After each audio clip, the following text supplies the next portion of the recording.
Joining us again. Thank you. So last year po, nakausap natin si Justice Carpio for an earlier version of this show.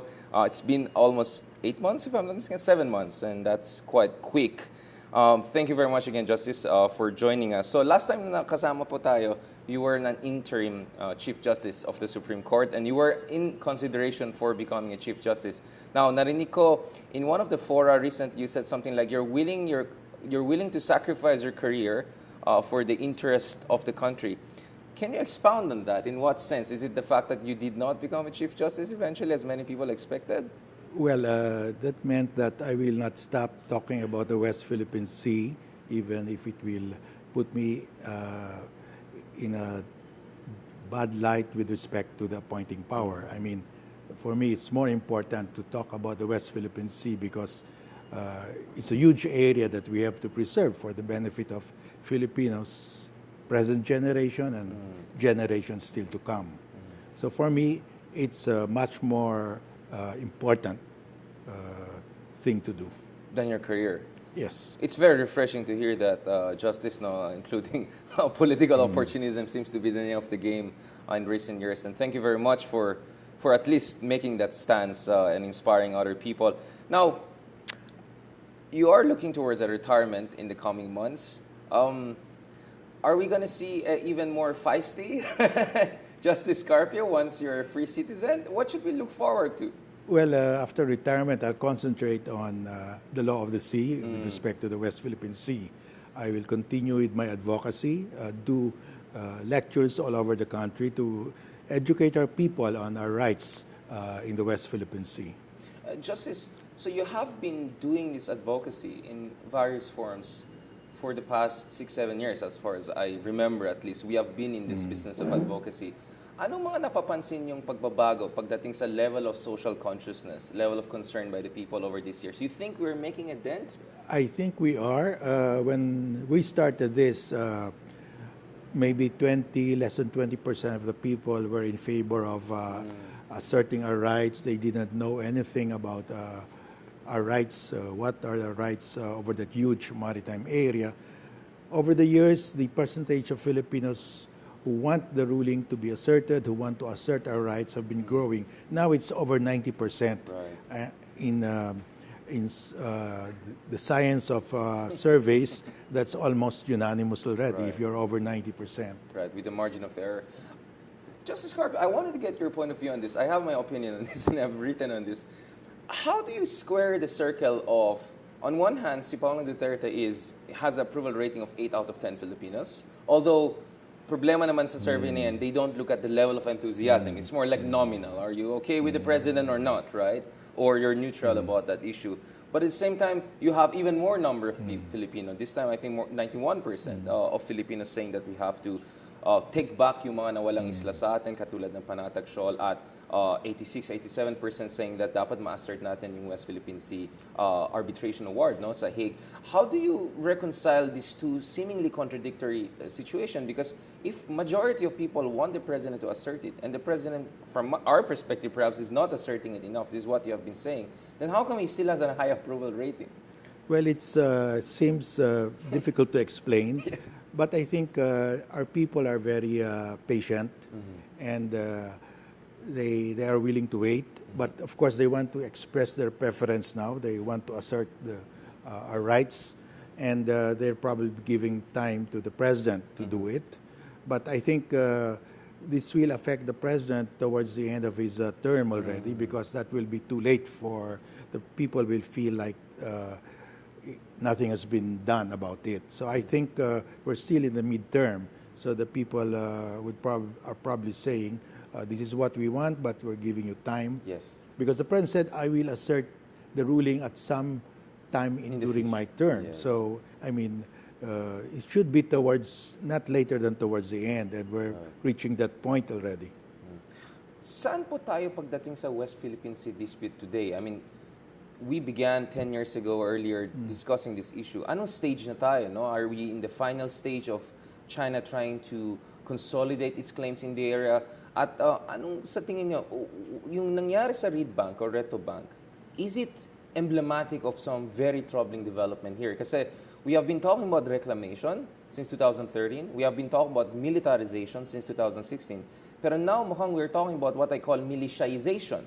No? Nagpapadala ng China ng more and more militia paramilitary forces na they put a fisherman front and they seem very aggressive and unprofessional in terms of their training. Do you think that in fact a militia vessel may have been involved dun sa nangyari sa Reed Bank? Well, in my assessment, it was a militia vessel because first, it was a steel-hulled vessel, according to the crew of our Genver. And the way it was drawn, the sketch of the ship as drawn by a crewman, it's very similar to one of the three types of Chinese militia vessels that have been sailing in the South China Sea. Yeah, the PLA militia, Maritime Militia Forces, PLA, MMF. Yes. And these militia vessels of the Chinese have radar. So they can see a vessel in front at night. Right. Even in darkness, they can see what's ahead of them because they have radar. They must have seen the Genver. And they also have GPS to PLA Command and the authorities back in Hainan, right? Most likely, if it's a militia vessel, they are equipped with the Beidou satellite system. They can contact the PLA commander anytime. So from the sketch of the ship itself, it's highly likely that it's a maritime militia vessel of China. Justice, what do you think was the purpose of that aggressive maneuver? No, to sink our fishermen and leave them to sink. They almost died if they were not saved by the Vietnamese fishermen. I think because the Chinese maritime militia has been doing this to the Vietnamese in the paracels. They've been ramming the Vietnamese fishing boats. At may boats. mga pinatay sila. Yes. Some Vietnamese have died, have been wounded. But they've been doing it to scare the Vietnamese fishermen and drive them away from the paracels. That's how they do it. And this could be the start of the Chinese effort to drive away Filipino fishermen from Reed Bank and other areas in the West Philippine Sea. So we have to think of, China always acts strategically. Right. Calculated risk though. Yes. They did not start claiming or seizing our maritime zones in 2012. Right. Scarborough Shoal was not the first time. They started way back. They started in 1987 when they occupied the Fiery Cross Reef and put up a weather radar station. They said, this is for the benefit of everybody. It's a radar weather station. We're helping UNESCO in its global oceanic survey. But now it's an air and naval base of China. In 1988, they seized Subi Reef from the Philippines. 1988 also, they seized Johnson South Reef from the Vietnamese. 1995. After skirmishes that led to the death of there was a skirmish there, about 60 plus, 60, maybe 69. So we have a precedence of Chinese violent action, right? Yeah. Yes. So this is a gradual expansion of their hold of the South China Sea. They're incrementally expanding and expanding. The latest was actually Sandy Cay. Right. We always say, the last time China seized any of our territory was Scarborough Shoal. But actually, they seized Sandy Cay during this administration, 2017. Early 2017, they seized Sandy Cay. Sandy Cay is a sandbar above water at high tide now all of the time. Just 2 nautical miles from Pag-asa. Pag-asa is the largest island that we hold in the Spratly. So it's within our territorial sea. Anything that emerges from our territorial sea is our territory. So Sandy Cay is ours. The tribunal said Pag-asa has a 12 nautical mile territorial sea. It even reached Subi Reef. So, but the Chinese seized Sandy Cay from us in 2017. So, Justice, are you saying that we have lost something also under President Duterte? Yes, definitely. Because they keep on saying that the previous administration lost the Scarborough Shoal. That's not Duterte's fault. But they keep on saying we didn't lose anything under President Duterte. They lost Sandy Cay. And Sandy Cay is very crucial because the distance between Pag-asa and Sandy Cay is just 12 nautical miles. Now, Sandy Cay being now above water at high tide through the action of the waves because of the reclamation in Subi Reef, the pulverized corals. Sand now drifted to Sandy Cay, and Sandy Cay became So lumaki siya. lumaki. And because it is above water at high tide, it is now entitled to a territorial sea of its own. Yeah. So that will take away our territorial sea in Pag-asa. So it slices off about a third of our territorial sea. We lose a third of our territorial sea How of big is Pag-asa. that? That's larger than Quezon City. Just for Yes. people to imagine how big this is. Yeah. It's larger than Quezon City. That area that we will lose. And they're like fisher resources, no? May Yes, mga precious resources in that area. We have fishermen who used to go there to Sandy Cay and rest there in that sandbar, but now they cannot do that because it's surrounded by maritime militia vessels. So kung nakatenga lang sila dyan. Yeah, right. they just surround it, just like what they're doing in Scarborough Shoal. They surround it with their vessels. They have not erected anything.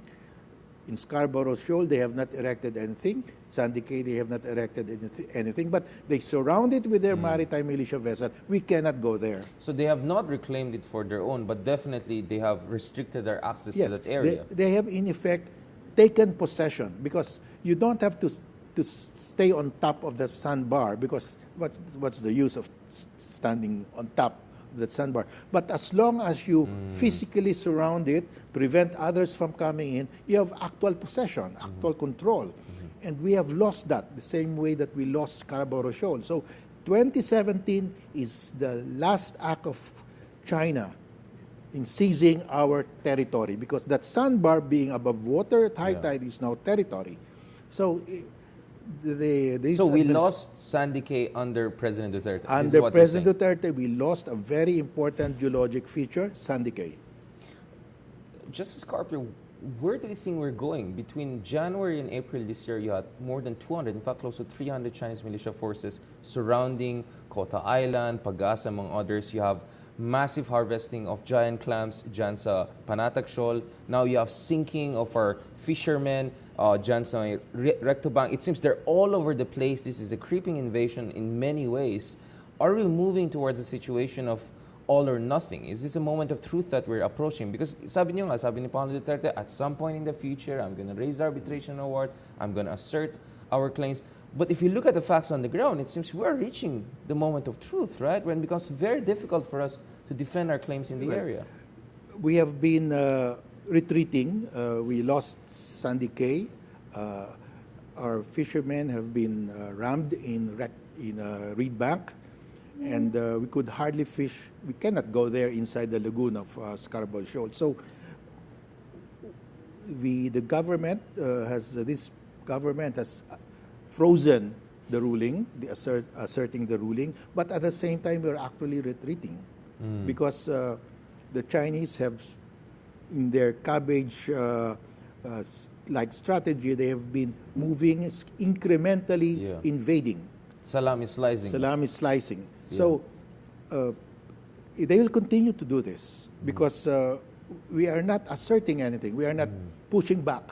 That's why, how do we push back? Let's join the freedom of navigation operations because the U.S. Navy sails in Reed Bank. Right. The other navies of the world sail in Reed Bank. We can join the patrol. Even sa Panatag Shoal also. Even in Panatag Americans, Shoal, yes. Exactly. So that's a very strong assertion of our sovereign rights. But if we do not do anything, in fact, Japan donated to us 10 patrol boats. These are big enough, 44-meter patrol boats. Vessels, yeah. And they're ideal to patrol the Reed Bank or EEZ, but we have not been sending these 10 patrol boats to patrol the EEZ. So we're not using what we already have, right? We're not using, and the Japanese donated this to us purposely so we can use it in the West Philippine Sea. We're not using these 10 patrol boats because the government is afraid of offending China. Why do you think they're afraid of offending China? Well, should they even be afraid of offending China? We should not be afraid to assert or to protect or to sail in our own waters. The president keeps on saying that if mag-resist tayo sa China, we stand our ground, there'll be war. I mean, it's hard for me to understand that because panahon ni President Aquino, after we filed the arbitration award, parang sampal sa mukha ng China yan. Up until the last day of President Aquino, there was no war. We know other countries have shot at, have blown up, and have sunk Chinese fishing vessels and resisted, but there has been no war. Is there any basis to the President's argument that there'll be war if we assert our rights? And if not, why is he even making this claim? There is no basis at all because one, as you correctly said, the other countries are pushing back, but China has not declared war on them. In fact, we are in a better position because we have this mutual defense treaty with the U.S. Vietnam has no mutual defense treaty with any other country. Indonesia has no defense treaty. Malaysia doesn't have. So we are in a better position. And China has adopted the three warfares doctrine, Right. which means that they will win the South China Sea With anything short of war. Yeah, they will win the battle for the South China Sea without firing a single shot. Yeah. That is their doctrine. Yes. Because they know if they fire a shot at our Navy, we can invoke the treaty, the U.S. comes in, and there's a bigger bully than them. Right. So they don't want to do that. That's why in their doctrine, this doctrine has been approved by the Politburo, by the PLA? Communist Party, Yeah, by the Military Commission, which controls the Central military. Yeah. They have three warfares. They will win the South China Sea dispute, one, by asserting a historical narrative that they own it since time immemorial. But we've debunked that already. They will advance a legal theory that since their ownership predated UNCLOS, then they are exempt from UNCLOS. But UNCLOS said that's not a theory, there's no basis. Right. They are left with their third So we killed warfare. two of them We with killed our already arbitration three. award. Yeah. Intimidate the other claimant states with their warships, with their air and naval bases, so that the other claimant states will just concede to them.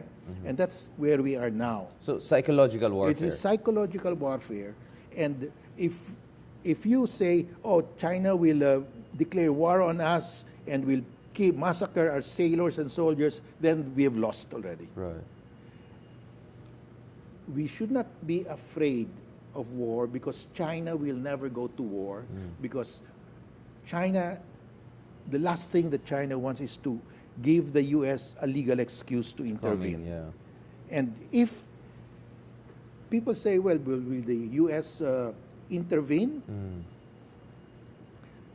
This is the dilemma of China. If China attacks a Philippine Navy or Coast Guard vessel, there's an armed attack, we can now invoke the treaty. Remember, they have never attacked our public vessels. Even that Sierra Madre beach in Ayungin Shoal, totally defenseless, manned by about 10 Marines. They could easily take it any time, but they have not taken it. Dahil sa Amerika. Yes, because we can invoke, because that would be an attack, armed attack on a public vessel. We still carry that BRP Sierra Madre as one of our active ships, precisely for that purpose. So the Chinese will have a dilemma. If they attack, for example, Sierra Madre, seize it, they will get it any time. But we can invoke the treaty. Now, if the U.S. honors the treaty, they'll have a problem. Yeah. Because there's a bigger, the naval might of the U.S. much more powerful than the Chinese Navy. Now, assuming the U.S. does not honor the treaty, would China want that? If the U.S. will not honor the treaty, Japan will start to worry. We cannot rely on the U.S. nuclear commitment. Yeah. South Korea will also worry. We cannot rely on the U.S. anymore. So U.S. cannot afford to not to come in. Yeah. Australia will start to worry. Australia now is reviewing their policy. Yeah. Can we rely on the U.S. In case China attacks us or China pushes us out of the South China Sea? So they're now thinking of going nuclear.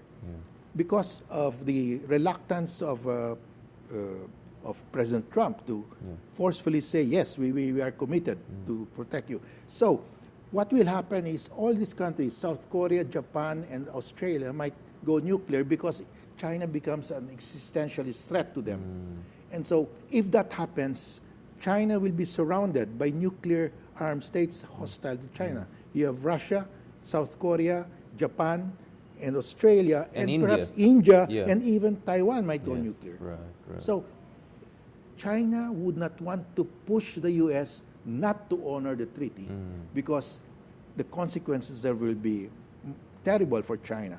So it's either the U.S. will intervene or the U.S. will not intervene and others will actually go more aggressive and nuclear. So either case, it's not good for It's China. not. So China will say, we will win this by just salami slicing. Right. We will do everything but short of war, short of giving the U.S. an excuse to intervene.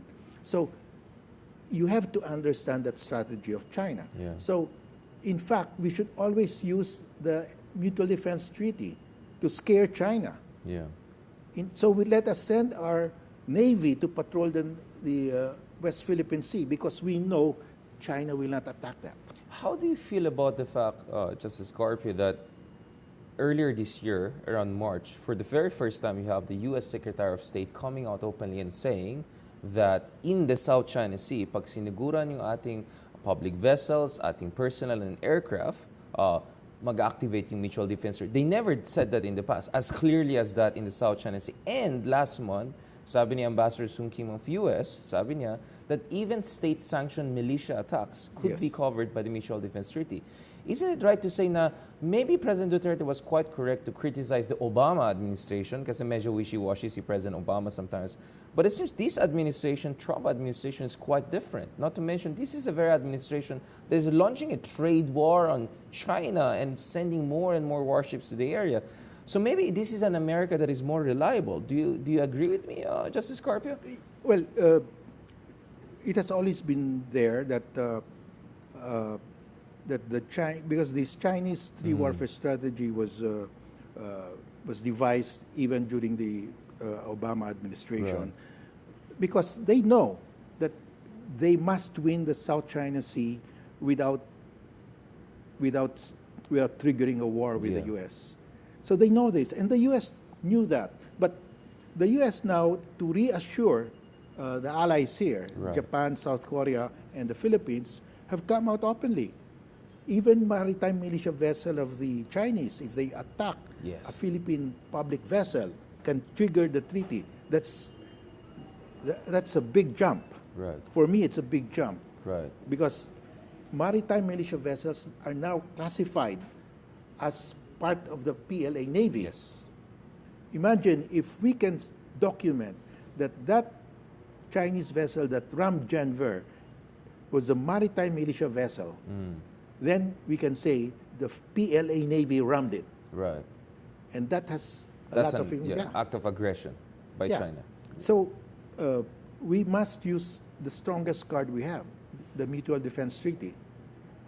And it's a card that gets stronger itself. Right? That's what's happening. And how do we use it? Well, join the patrol. When the U.S. Navy conducts freedom of navigation patrols in the West Philippine Sea, join.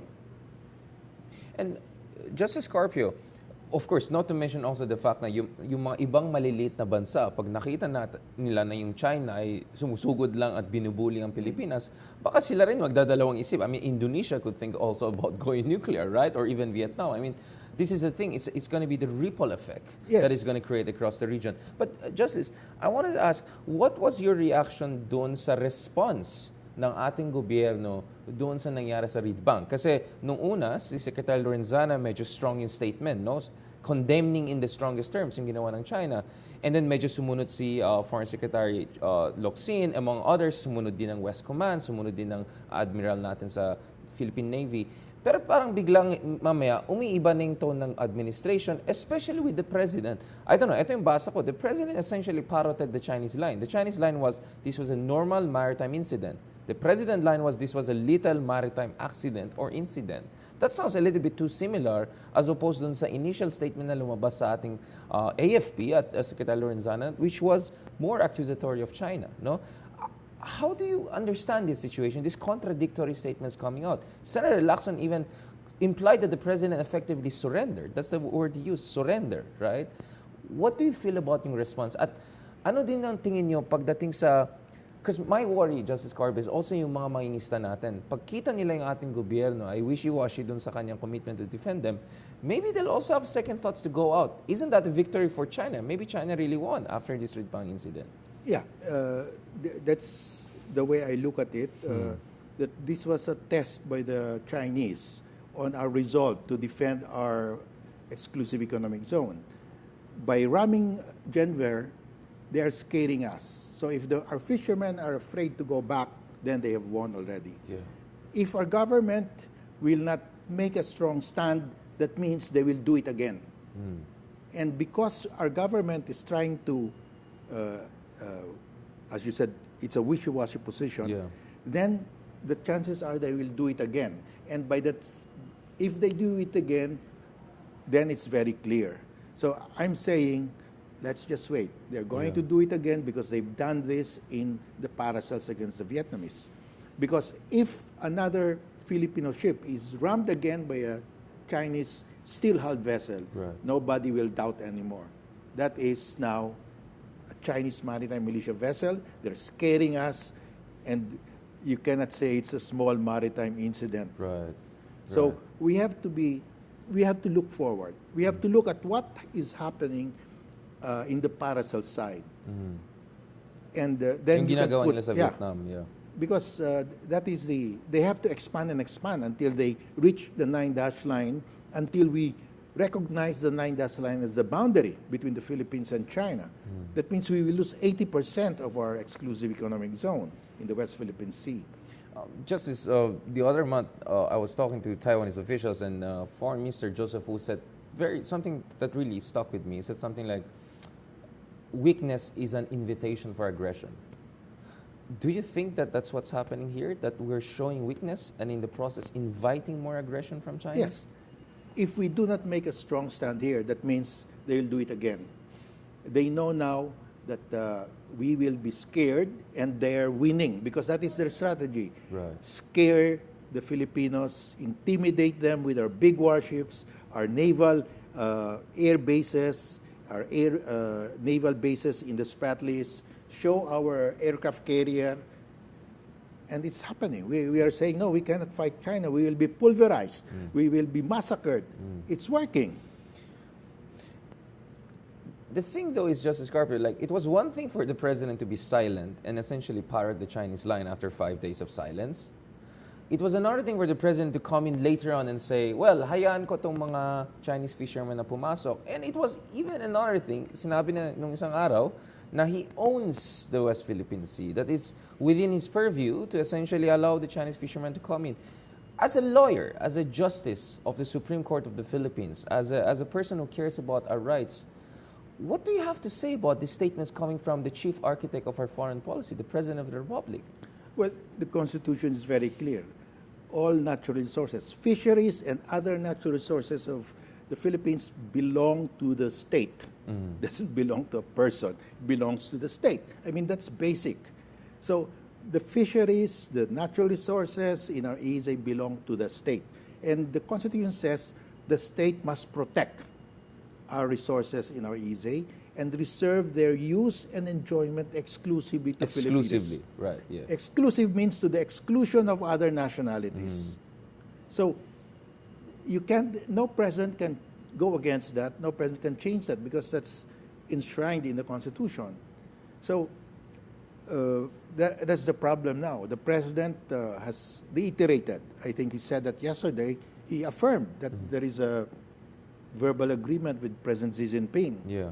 So he said it's a legally binding verbal agreement. Isn't that an oxymoron? I mean, if it's a verbal agreement, a verbal it's informal, agreement under international law can be legally binding, subject to proof. But the proof comes from the mouth of the president. He said, "I had this verbal agreement." That's why I said, if he says that to the nation, in front of the nation, like in the SONA, that will bind us. And he has just said it yesterday. And so we're bound by that. What is our alternative? How do we protect ourselves? Because China now can say, oh, this is the consideration for that verbal agreement.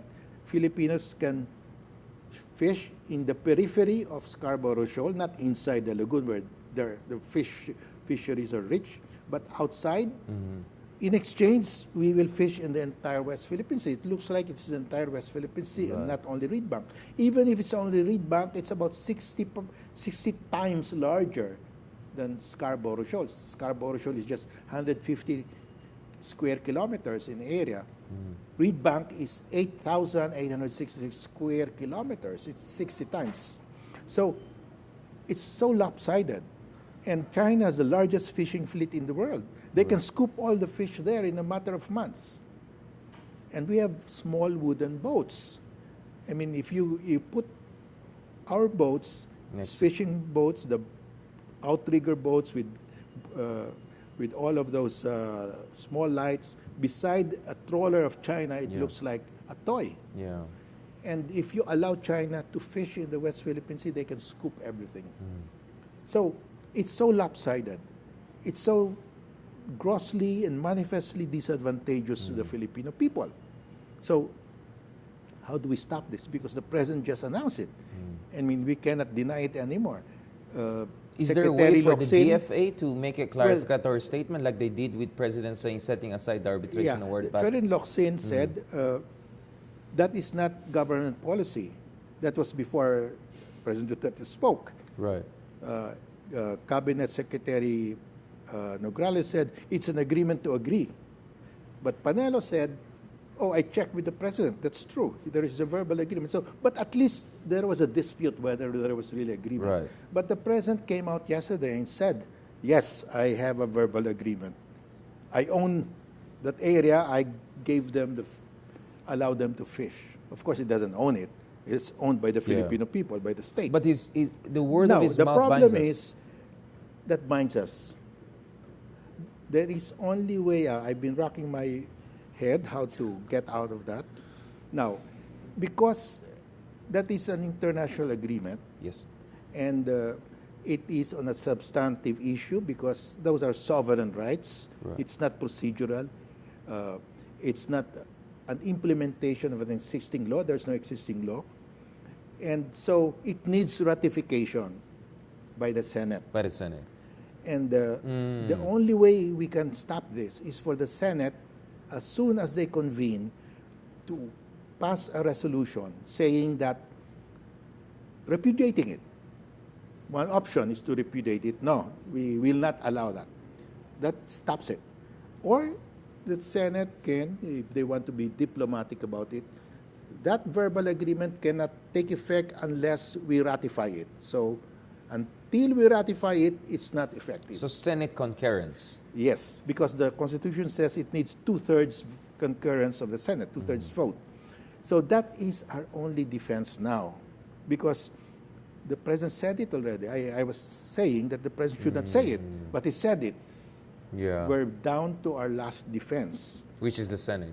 The Senate must come out with a resolution that the most benign resolution is that verbal agreement needs our ratification So hindi until pa we siya ratify final, it. kailangan pang pumasok Yes. ang Senado at i-approve ito. Yes, and that will save face for the President, that the Senate is not repudiating it, but he is complying with the Constitution and submitting it to the And it's a democratic Senate. procedure. Yes. So the President can say, okay, I made this verbal agreement, but I'm submitting that to the Senate for ratification. That saves us, because I do not think the Senate will ratify that. Oh, let me play slightly a devil's advocate. For instance, we have cases between, for instance, Taiwan and Japan, this kind of agreements that allow Taiwanese fishermen to fish in the waters surrounding Senkaku Diaoyu, which is contested.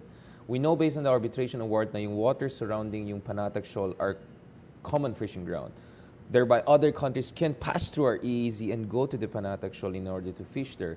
We know that in the on clause, there are provisions that allow for us to share our resources with other countries in order to preserve a degree of harmony in the high seas. In what ways aren't those cases applicable to what the president is saying vis-a-vis China? I just wanted to be very clear about this, because this is the argument of the other side. Well, there is a provision in the UNCLOS that if there is a surplus Right. of the Sobra, fish may catch, sobra. then we can share it with other coastal states. But they will have to pay for it. It will be subject to licensing. It's happening now in the South Pacific island countries. Right. They allow Taiwan, all other countries to fish there, but they pay a fee. Right. In other words, you have to pay for that. That's the exchange. It's not free. But And it they have has to to be follow a certain surplus. standards, right? Yeah. And surplus under the UNCLOS can be determined solely only by the coastal state. It is Right. only the Philippines that can determine whether there's a surplus or not. And it cannot be questioned. Even you cannot, the other states can, if we say there is no surplus, they cannot bring it to arbitration. They can bring it to a conciliation, but Commission, the UNCLOS says the Conciliation Commission cannot substitute its judgment for the judgment of the coastal state as to the surplus. Right. So they can go there, explain, but Yeah. the commission cannot tell us you're wrong. What to do, because yeah. we have the final authority. We are the final authority to determine whether there's a surplus. And there are 105 million Filipinos. Right. There is no surplus because the fish in the West Philippine Sea is already depleted. Yeah, pababa yung fishing catch natin And actually. it's not enough anymore even for Filipinos. So, in fact, there is no country that has declared a surplus except probably the island countries in the Pacific because Ang liit ng population din nila. their populations are small and they have a huge Water, EEZ. yeah. But most of the big countries, maybe population of 5 million or more, Yeah. they don't declare surpluses because the fish stocks all over the world are declining, are even depleted in certain areas. In the South China Sea, the depletion is more than 50% already. So there is no surplus in reality. You go to any marine biologist and they will tell you there's no more surplus. And just as part of the licensing is also the Chinese following certain standards Yeah. because they're ruining, right, the coral Yeah. reefs. The sustainability of the Yeah. resource generation is also under So question, right? this invocation by some parties that, our fish can be shared with them. No, because first of all, it's up to us to declare surplus. Nobody can tell us if there's a surplus or not. Second, there is really no surplus because the fish stocks have been depleted. And third, our Constitution prohibits other nationals from fishing in our EEZ. This is unique to us. Very few countries have that provision. Right. So Taiwan and Japan can agree on sharing of their EEZ because they are not prohibited by their constitution. But our constitution, maybe the framers of our constitution were aware that we have a huge population and there's no surplus anymore. Right. That we cannot afford to share because kulang pa nga sa atin. Correct. Nag-i-import pa nga tayo ng Nag-i-import galunggong pa tayo. from We China. import Yeah. galunggong. How can we possibly say that there is a surplus? We cannot get galunggong anymore in this West Philippine Sea. So this talk about, we should share a surplus, that's not legally possible under the Constitution. Besides, even if you remove the Constitution, there's nothing to share because there is no surplus. And nobody can tell us our computation on the surplus is wrong because UNCLOS says we have the final say. Right. So the president is in violation of our constitution in that sense, right? Well, I've said that nobody can allow, not even Congress can allow foreigners to fish in our EEZ because the Constitution is above everybody. Right. Unless we change the constitution, Yes, which we is a have to completely change. different issue. But as it stands, the highest law of the land says otherwise. Now, this brings us to the other issue, which is the ICC case communication that was filed by former Foreign Secretary De Rosario and former Justice and Ombudswoman Carpio Morales recently came out in support of that, if I'm not mistaken. In what sense is that communications important? Kasi related din ito dun sa, pag-deprive sa ating mangingisda na mag-access na ating sovereign rights. Their cause of action is that when China dredged the atoll reefs, destroyed the corals, they destroyed the habitat of fish. Now, the spratlys are the spawning ground of the fish. Right. The fish that we catch in the West Philippine Sea are there because of the spratlys. The fish spawn in the spratlys, the egg and larvae of the fish that spawn in the spratlys are carried by currents all over the South China Sea. Coast of Luzon, coast of Palawan, coast of Malaysia, Vietnam, China. And this may be big or small fish, but if it's a small fish, it's eaten by the bigger fish. It's a food chain. Right. Now, if you destroy the spawning ground, there will be a collapse of the fish stock. And that's why the complaint, the communication before the ICC said, China destroyed the livelihood and source of food of tens of thousands of Filipinos and even of other countries. Yeah. So when they did that, it's a crime against humanity. And it happened, for example, in Subi Reef, which the tribunal said is part of the territorial sea of Pagasa. So it's Philippine territory. Do you suggest that we file additional cases against China for compensation regarding the damages to the ecological balance in the West Philippine Sea? Well, you think that's an option based on the arbitration award and the ICC case that has been filed? We can file action for damages for acts done after the arbitration because I think it will be difficult to file a new case based on a cause of action that was covered by the arbitration already. But they have been harvesting the clams, the giant clams. They have been fishing in our exclusive economic zone in Reed Bank. They have been surrounding our territorial sea in Pagasa, preventing our fishermen from fishing. So we can file an action for damages. These are acts they have been doing after the tribunal rule. Right. And what about the fact that piniprevent din tayo from developing oil and gas resources in the Reed Bank and other parts of the West Philippine Sea? If we send our survey ship to Reed Bank and they stop our survey ship, we can sue China for preventing us and whatever damage we will suffer because Malampay is running out of gas. And Malampay supplies 40% of the energy requirement of Luzon. Our substitute to replace Malampay is Reed Bank.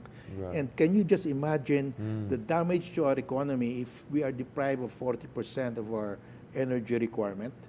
It will be billions of pesos. Right. So you have inhibited yourself from this case, yung writ of kalikasan case. So are you in a position to say something about the writ of kalikasan?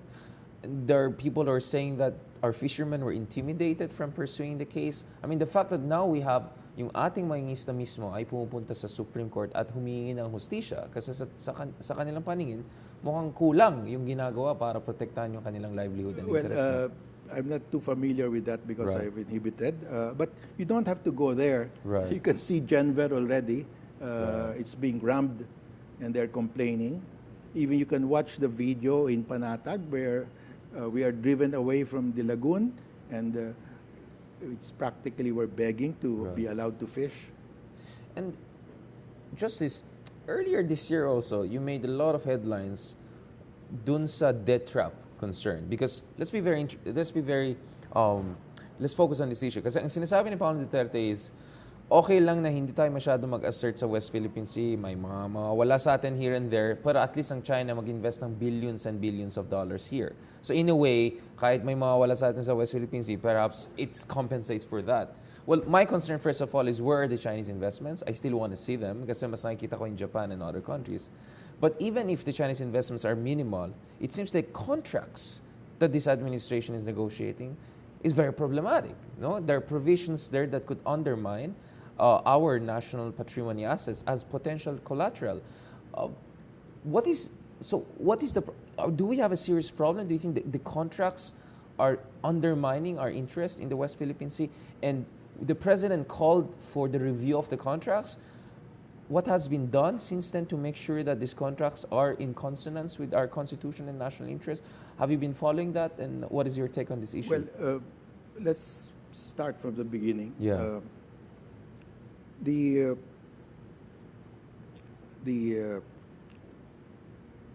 Chinese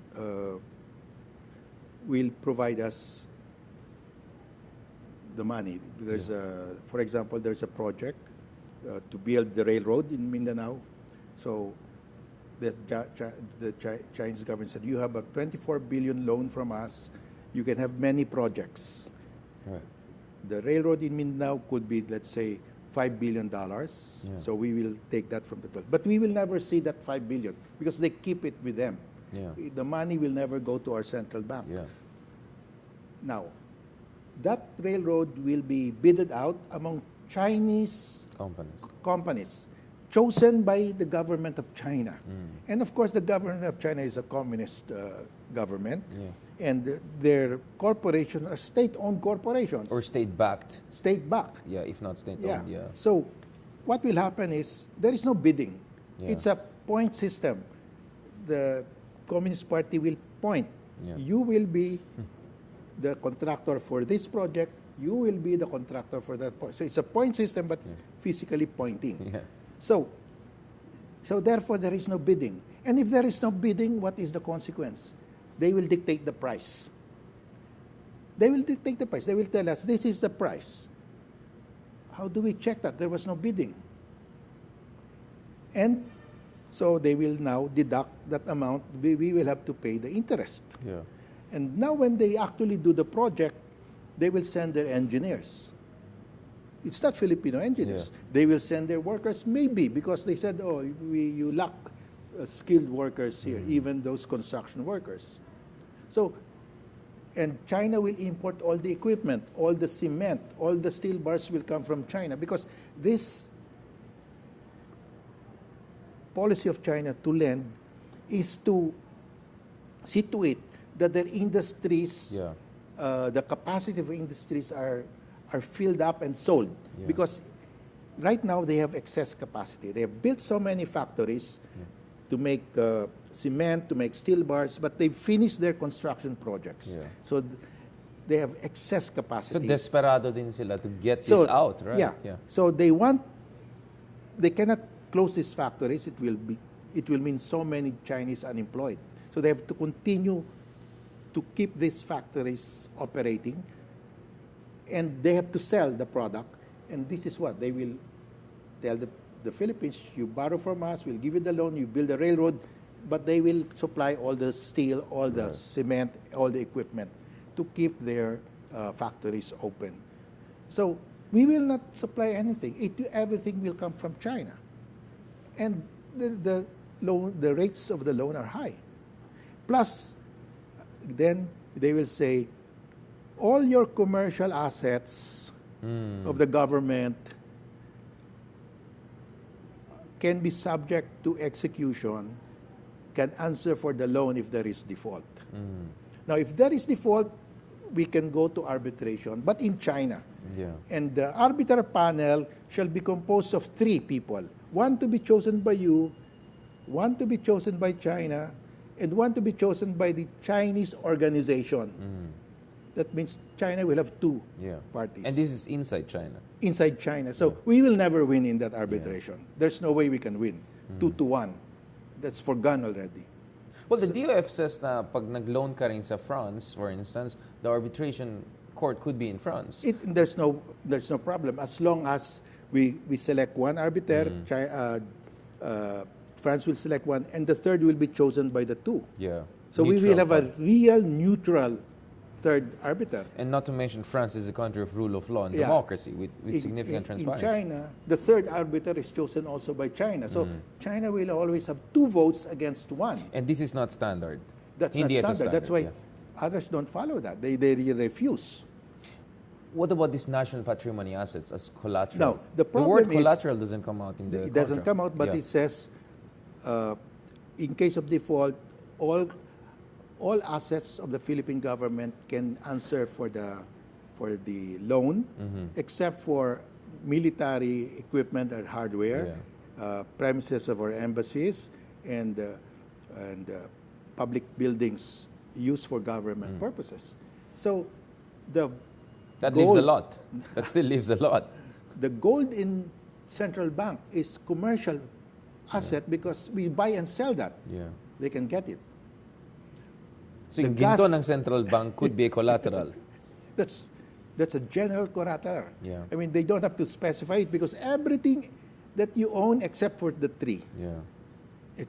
So everything that the Philippine government owns except for, if we have a bank deposit in the Federal Bank of New York, Right. because they can get it. They can get it. So the Reed Bank, the gas there or oil is commercial because we sell that and get the money. Right.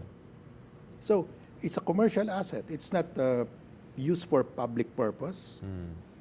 It's not a government property that we use. We sell it, so it's commercial. So they will just send their ship, get the gas. We cannot stop them because they have the naval might. But they have a reason. Oh, you did not pay our loan, and there is this. This contract says we can. Because all your assets are collateral. They don't have to mention each one. Right.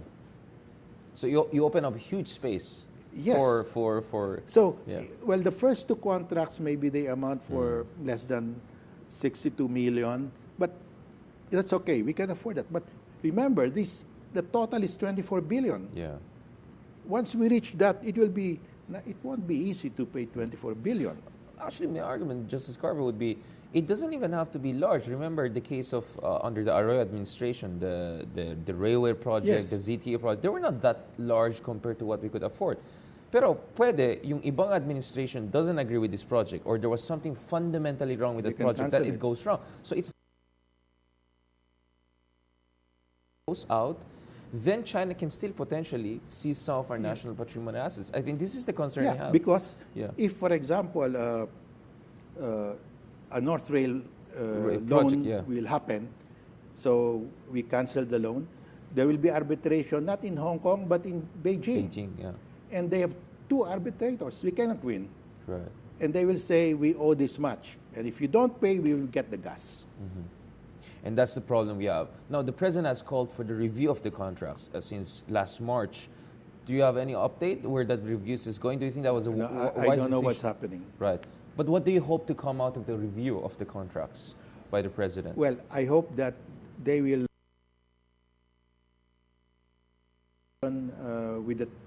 where China has two members and we have one. That Because- provision dapat ma-amend because yan. that one is grossly, manifestly disadvantageous to the Filipino. We can never win. Yeah. And then we should do away with making our commercial assets of the government, commercial assets, as collateral, because Japan does not require it.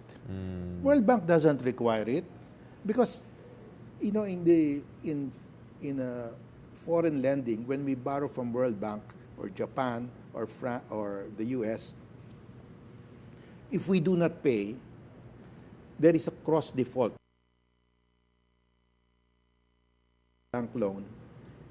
All the other countries that lend you money can call their loans also. They will become due and demandable. There's a cross default. Right. And when that happens, we will run out of dollars. Our letters of credit will not be honored. And we will be back to the 1980s where if we want to open an LC, we have to put the full dollar amount. Yeah. So no country will ever want to be in that position. So hindi when we standard default, again, yeah. when we default with the World Bank, they will say, okay, we will give you a bigger loan, a small loan, and you pay us back. Yeah. And then, so it is stretch. Yeah. They will roll over the loan. And a lender, a foreign country that lends you, specifies we want an asset, they might be interested in getting it. Like, for example, Sri Lanka, what happened to Hambantota Port? Right. It was taken over by the Chinese because Sri For Lanka could not 99 pay. years. 99 years. Yeah. Also in Myanmar now. Right. The same thing is happening in Gwadar in Pakistan. So if they put that, if a foreign lender puts that provision, that means they have something in mind. Right. And let's not be naive about that. Yes, well, let's not be naive. Because all the other countries don't do it. Because the system itself in the world already makes it impossible for a country to to go into default because you cannot Right. do business with the world. So all you do is, roll over the loans. Justice Carpio, yung isang kritisismo sa inyo, sa amin lahat, is that mahilig daw tayo mag-criticize, wala tayong clear strategy on moving forward. If you were to be our, let's say, architect of our foreign policy, what do you think were the right thing to do? What is the right strategy moving forward? Anong mga number 3 priorities, let's say, na dapat ng ating administration pagdating sa West I've already Philippines? enumerated it Yeah. in my commencement speech to Ateneo Law School. I enumerated 9, but that was cut short because of time constraint. Right. But I can list 15 to 20 actions that we can take. And the most robust enforcement of the ruling is we join the freedom of navigation operations of the U.S. and the naval powers. That's really telling the Chinese, you're saying we don't have this is not an EEZ, that we cannot conduct military drills here. The U.S. is conducting military drills, even Japan. Let's join. Because that openly, directly, and forcefully debunks the Chinese claim that we do not have an EEZ in the West Philippine Sea. For me, that's the strongest enforcement. Joint patrols, in short. Yes. Do joint patrols with China. Because they've invited us to conduct joint patrols. What about within the ASEAN? We're now the ASEAN-China country coordinator, so we're more or less supervising the negotiation of Code of Conduct. Do you think that we should push for the arbitration award or at least elements of the award to be incorporated into a COC with China? Well, I'm not too optimistic about the Code of Conduct because China said we will sign a Code of Conduct at the proper time, when the time is ripe. And from what I read from them, the time is ripe when they have finished all their military construction, including on Scarborough Shoal. That means they would have already air and naval base in Scarborough Shoal. And after they finish that, they will tell everybody, okay, let's sign. Nobody will build anything anymore. Everything is frozen, but they're way ahead already. Right. So that will only legitimize their artificial islands, their air and naval bases. So I don't think we can rely on the Code of Conduct. So what we should do is talk to the 4 other claimant states that are on our side, being prejudiced by the 9-dash line: Vietnam, Malaysia, Brunei, and Indonesia. Let's come to an agreement. Let's have a convention that in the Spratlys area there is no island that generates an EEZ because that's the ruling. And in all the islands there only have territorial sea above water at high tide. That's the ruling. So we incorporate the ruling. And we will invite the other countries, US, Japan, Australia, UK, and France, to join the convention, to adhere to the convention. And so you have here all the naval powers of the world, excluding China and Russia, agreeing with us that in the Spratlys there is no island that generates an EEZ. That is enforcing the ruling by state practice. What about just as us and Malaysia and Vietnam kind of having our own code of conduct based on the arbitration award? Well, what we can do is, and Japan has proposed this last year. Japan said, let's have a sea boundary agreement on our extended continental shelf, because the premise of that agreement is that per the ruling, there is no island in the Spratlys that generate an EEZ. So there's no overlap. It's very clear this is our boundary. Let's go for the median line. They offered to sign any time. And there should be no objection from us. But we are afraid to offend China, so we're not signing. Malaysia also offered, let's sign a sea boundary on our adjoining EEZ. We checked with UP. UP already issued a definitive opinion that the territory of the Sultan of Sulu never faces South China Sea, so we are not prejudicing our claim. We can sign that any time. So ito yung mga low-hanging fruit that we can pick any moment. At any time we can sign if we have the will. But again, the government doesn't want to offend China, because very clearly this is directed at China. Because all the other countries now would have settled their sea boundaries, except with China. And all these countries agree that no island generates an EEZ. But China will be the only country claiming that Left out. Yeah, that spratlys generate an EEZ. And what about our alliance with the U.S.? Do you think it makes sense for us, under EDCA, for instance, to allow Americans to preposition their military assets as some sort of deterrence? Yes. Let's say in Bautista Air Base na malapit sa Pag-asa, or in Basa Air Base na malapit sa Panatag Shoal. Because that will be, right now, we are at the mercy of China. Yeah. Because they have Mischief Reef, Panganiban Reef, and it's an air and naval base. They call Mischief Reef their Pearl Harbor in the South China Sea. They will have fighter jets, they have missiles. They can destroy all our airfields in Palawan at any time. And we cannot retaliate. But if we allow the U.S. to preposition their HIMARS missiles, which are mobile, these HIMARS missiles cannot be destroyed because they are mobile, while the Mischief Reef is stationary. Yes. So China will realize that we can destroy them at any time. They cannot destroy us at any time. Therefore, we have neutralized them. We don't have to go to war to neutralize them. We don't have to buy expensive warships. All we need are those HIMARS, which are not expensive, but mobile. We can destroy them anytime. They cannot destroy us anytime. We have control, because the moment you can destroy your enemy at any time and the enemy cannot destroy you, you control them. Right. Justice Carpio, over the weekend I was in Hong Kong. I met, there were hundreds of thousands of students on the street, and one of the things they told me is that never trust China, and they're very worried about their freedoms.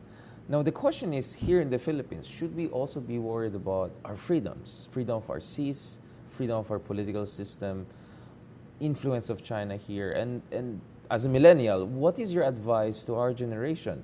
Should we really care about West Philippine Sea, and how should we fight for the West Philippine Sea? Because after all, what you're doing here is not only giving lectures, but you're trying to actually initiate a movement, right? A movement for the protection of the West Philippine Sea and our national assets. Well, we have concentrated so far on the West Philippine Sea under the law of the sea, and of course we have to protect that. We have secured the ruling. I have explained how we can fortify that. But we all know that China is not only after our West Philippine Sea. China wants to control our economy. And that's the big problem now, because if we allow China to buy our telecom industry, to buy our national grid, our airlines, our critical infrastructure. Critical infrastructure, our media, because there's a move in Congress to open up the economy to foreign investments. I mean, remove everything. Then China can buy our telecom.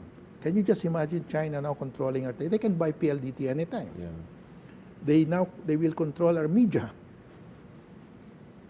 They can buy our media anytime. They will control our transportation, our airlines. In other, but China does not allow us to invest in China. In their airlines, in their telecom. Foreigners cannot invest there. And they don't share also their fishery resources in their EEZ, right? So China, we will be allowing them to buy our strategic industries when they don't allow any foreigner to buy into their strategic industries. That's why I said, if you really want to open up the industry, put there one clause to protect the Philippines, to protect the future of Filipinos, subject to reciprocity. If they want to invest in our telecom industry, they should allow Filipinos and others to invest also in their telecom industry. They will never do that, because for them, telecom is national security. And they will never compromise that. But here we say, telecom, let's give it to them. But telecom is important. Media, mass media, it's even more important. Can you imagine if they control GMA, they control ABS-CBN? Maybe no more of this interview. So that's the problem. If there is a lot of people saying, let's open the economy. Okay, if you really want to open the economy, put a clause, which is very fair. I mean, if you allow them in, they should allow us in also. Reciprocity. If we allow the Chinese to fish in our EEZ, they should allow us to fish in their EEZ. It's also lopsided, because there's no fish anymore in their EEZ. That's why they're fishing in our... But that should be the principle. It should be reciprocal. And then it will be fair. And then you will know that the Chinese will not invest here because they will never open up their strategic industries to foreigners. On that sobering note, Justice Carpio, let me thank you again for joining us. That was very smooth, no? That's almost a 1-hour discussion. Maraming salamat, Justice Carpio, for joining us. And maraming salamat, mga kapuso, for joining us for this discussion. We'll get back to you soon with other interesting guests. Thank you.